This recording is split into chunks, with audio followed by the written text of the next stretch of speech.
Welcome to the Deep Dive. Today, we're getting into a philosophy that's pretty fundamental and honestly, for a lot of people, quite unsettling. It really challenges, the whole idea of creating new life. That's right. Yeah, our focus for this deep dive is anti-natalism. Basically, the belief that it's unethical to bring new individuals, new beings into existence. And we're drawing on some, pretty raw sources here. 2 YouTube transcripts. Unemployed woman wants everyone to die, and you 100% deserve your downfall. Fuck you. Yeah, very candid titles. Yeah. And they give us this unfiltered look at how this philosophy is debated, how it's seen, out there in the online world. It gives us a window into its real-world impact, its perception. Right, and it's crucial to get this up front. This isn't just some, dusty academic theory. No, not at all. It touches on suffering, purpose, society, really, our basic understanding of what being human even means. So our mission here is to unpack it, the core ideas, the extreme views, the pushback, so you can get, hopefully, a clear, nuanced picture.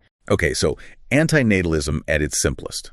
Unethical to create new life. But where our sources really go is into the more extreme end, sentient-centric anti-natalism. Yeah, the view that anything that can possibly feel, anything sentient. Okay, wow. And the sources introduce a specific person here, right? Amanda. Exactly. The sources paint a picture of her as a sort of prominent YouTube voice for this.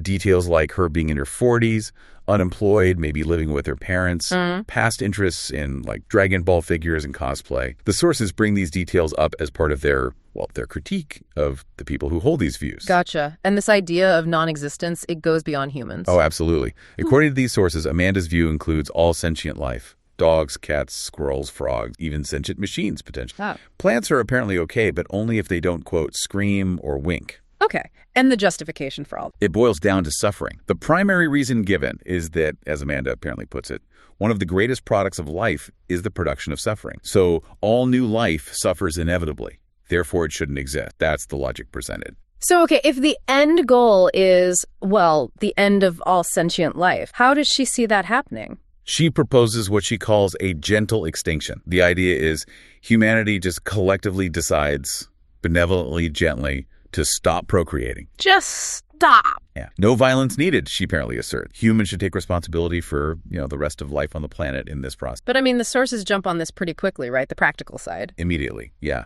They raise really critical questions like who takes care of people who are physically dependent? Right, like elderly people or people with disabilities. Exactly. They use the example of an elderly person falling starving because there are no caregivers left. And they point out the irony that Amanda herself apparently worked as a caretaker. And what about the people left behind?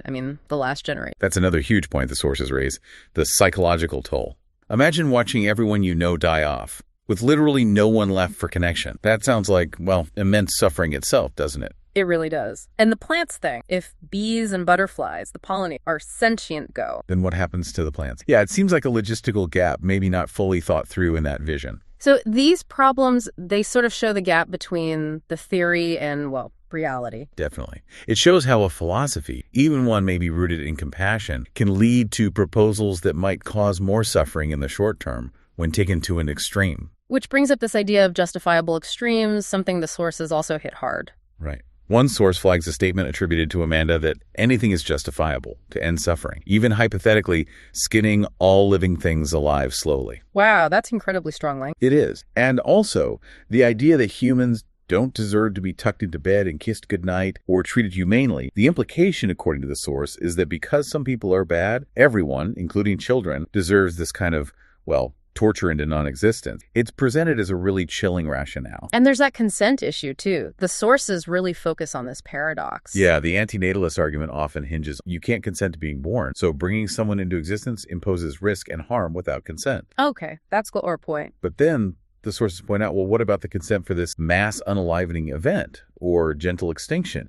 There's no consent there either. Seems like a contradiction they highlight. And what about the idea that wanting kids isn't natural? Yeah, the philosophy suggests procreation is just culturally built, not an instinct, that people really just want sex, not necessarily children. But the sources push back on that. They do. They note that even some people drawn to anti-natalism have apparently struggled with their own desire for kids and ultimately had, which sort of suggests a biological drive might be stronger than the philosophy admits. Interesting. So how does this differ from something like, say, the voluntary human VMT? Good question. VMT generally believes nature would flourish if humans disappear. Amanda's view, as presented, is different because she thinks animals also need to cease exist because nature itself is brutal, full of suffering. So it's not just about humans messing things up.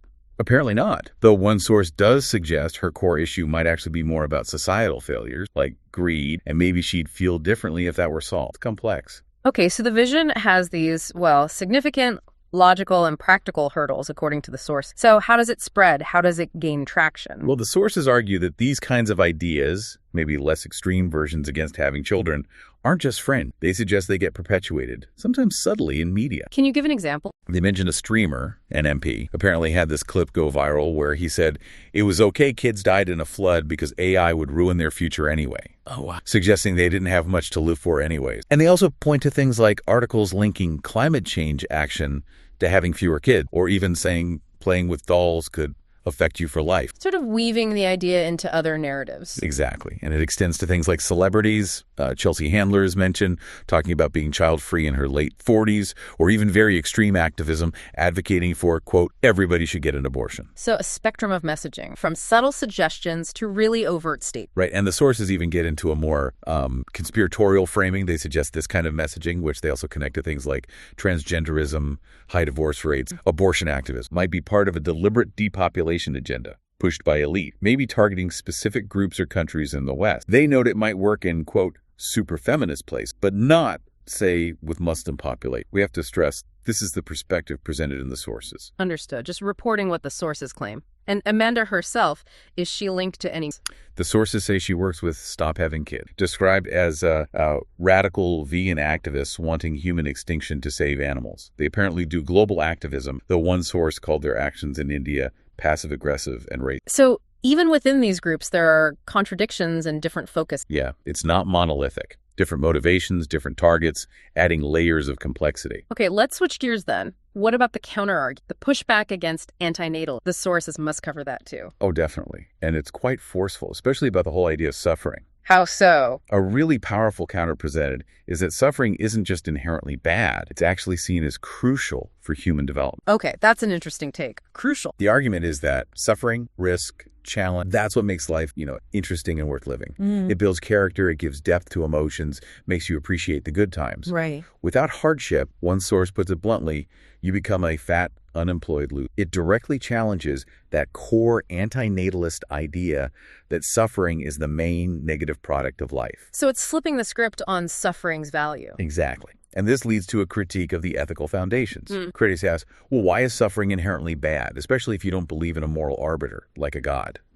Okay. The sources highlight what they see as a contradiction. Murder is okay in the sense of preventing future suffering via non-create. Suffering is bad. They question the consistency of that frame. What makes one bad and the other okay? And what about the cultural mandate idea versus instinct? That gets challenged too. The counter is simply the observable natural impulse to reproduce. You see it everywhere in nature. And the sources argue you see it in humans too, like women often desiring kids as they approach 30. Suggesting it's more than just culture. Yeah, suggesting there's a deep biological element that the anti-natalist view perhaps underplays or dismisses. And the personal concept. What do the sources say about the impact on individuals who adopt? They argue the rhetoric is actually harmful, especially to young, that it convinces them to, quote, burn years of their life on hedonistic activities instead of building families. Leading to problems later. Yeah, potentially leading to regret, depression, loneliness later in life when those earlier choices can't be easily undone. It's framed as a kind of warning. And that connects back to the idea of isolation you mentioned earlier. It does. The sources really emphasize the value of family, of human connection. They accuse anti-natalists of